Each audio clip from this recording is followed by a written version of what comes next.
I thought Christmas dinner would be awkward after months of tension with my wife's family. I never imagined they would introduce another man, as if I had already disappeared. They smiled while expecting me to stay silent.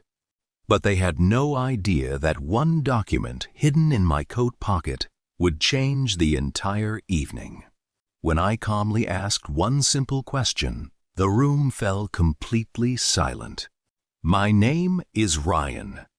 I had been married to my wife Emma for 8 years. We built our life together from nothing. I worked long hours, skipped vacations, and saved every extra dollar. When we finally bought our dream house, I paid the full down payment and handled every mortgage payment. Because Emma wanted to focus on her small business. Over the last year, everything changed. Emma became distant. She spent more weekends with her parents and rarely spoke to me. Every conversation ended in an argument. Whenever I tried to fix things, she told me I was imagining problems. Then Christmas arrived. Emma insisted we spend the holiday at her parents' house. I hoped it would be a chance to repair our relationship. Instead, the moment I walked through the door, everyone stared at me with strange smiles. A man I had never met was sitting beside Emma, wearing a Christmas sweater that looked almost identical to mine. Her mother laughed and said it was wonderful that everyone could finally meet. Nobody introduced me as Emma's husband. Instead, they acted like I was an old family friend who happened to stop by. Dinner started, and the conversation became even stranger. They kept praising the new man. They joked about how well he fit into the family.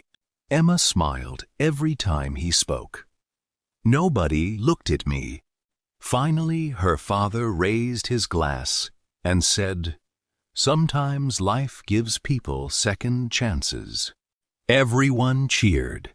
I realized they were trying to humiliate me, until I became angry enough to leave. But I stayed calm. Halfway through dinner, Emma quietly told me she wanted a divorce after the holidays because everyone deserved a fresh start. The room became completely silent. Then her mother casually mentioned that after the divorce, Emma would continue living comfortably in the family home. I looked around the table and smiled. How nice! Did anyone mention the houses in my name? Emma nearly dropped her glass. Her father frowned. Her mother suddenly stopped smiling. I slowly reached into my jacket and placed the property documents on the table. Months earlier, I had noticed strange financial decisions and quietly spoke with a lawyer. He advised me to protect every legal document. The house had never been transferred. Every payment came from my account. Every legal record listed me as the sole owner. Nobody at that table had expected. I already knew what was happening. Emma whispered that we could discuss everything privately. I politely refused.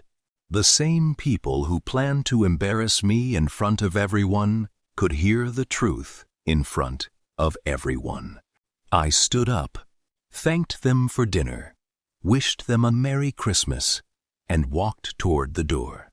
Before leaving, I calmly reminded Emma that she had 30 days to collect her personal belongings after the legal process was complete.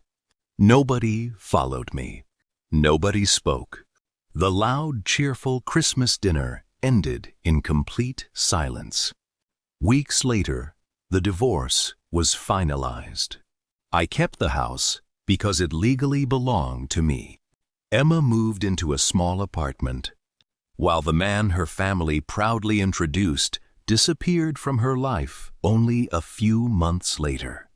Looking back, I realized the greatest revenge was never shouting or arguing. It was staying calm while the truth spoke for itself.